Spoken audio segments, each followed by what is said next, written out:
Hey folks, this video is going to talk you through the Romeo and Juliet adaptation.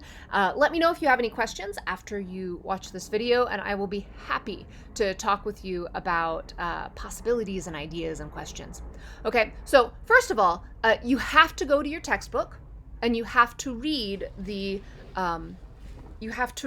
summary of Romeo and Juliet.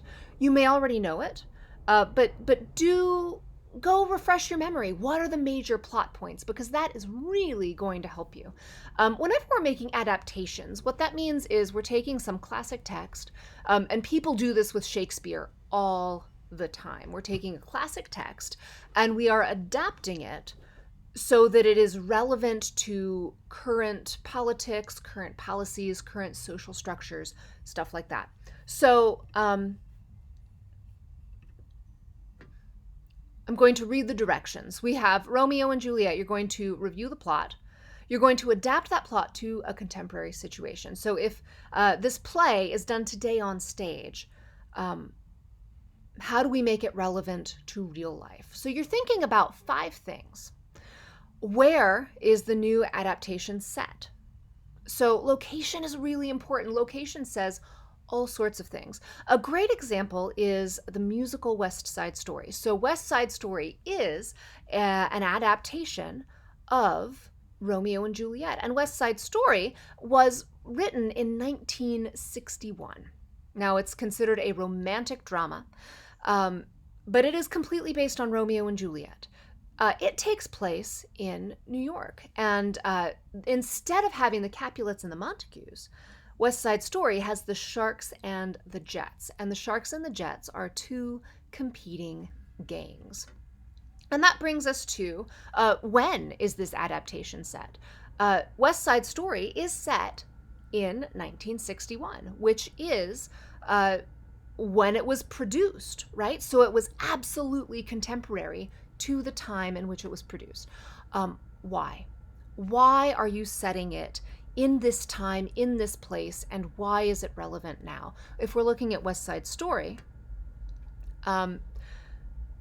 you are looking at a time in New York when, first of all, there was a lot of gang violence. Gangs were very prevalent, and there was a lot of interracial conflict. So the Jets were a white gang, and the Sharks were a Puerto Rican gang.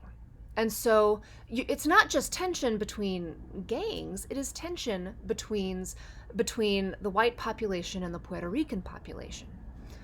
And that is something that was happening in New York in the 60s. And so that is why it was relevant. Because we are looking at this conflict that is happening right now, and yet we're translating it to this story. Who are the characters? Well, you've got the Sharks and the Jets. How are they equivalent to the Capulets and the Montagues?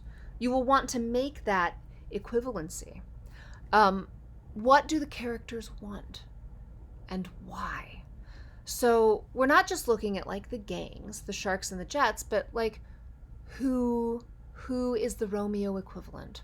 What is his or her role in the setting, right? Who is the Juliet equivalent, and what is his or her role in the setting, right?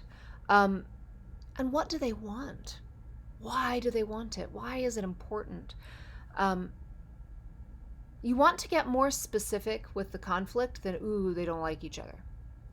You want a conflict that feels equivalent-ish to the conflict in Romeo and Juliet, but it needs to be relevant to now. And what are the plot events? So again, you're going back to Romeo and Juliet. You're looking at those plot points.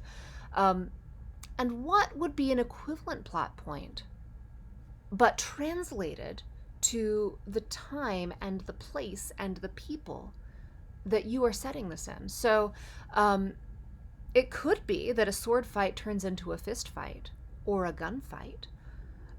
Or it could be that that sword fight turns into a verbal sparring or a financial fight. What is equivalent to what is relevant right now? All right? And so you want to think about those plot events How do you make them equivalent? Okay, so for this assignment, you are just going to answer those questions. Um, so you're probably going to use a sentence, um, at least, to answer each question. Some of those are going to be like bullet points. So we have Bob and Susan and Cheryl and Toby, and uh, you're going to, like, who are those characters? Who are they? Give me a little sentence that tells me who they are and what they want and why they're here. Um, so it's not going to be a ton of text, but it's not just this assignment is not just a one sentence answer. I really do want you to flesh this out in a way that feels thoughtful and robust and current, and absolutely connects to Romeo and Juliet. uh, cool. So if you have any questions, let me know. I'm so looking forward to seeing how you adapt this play, and I'm excited. All right, thanks guys, bye.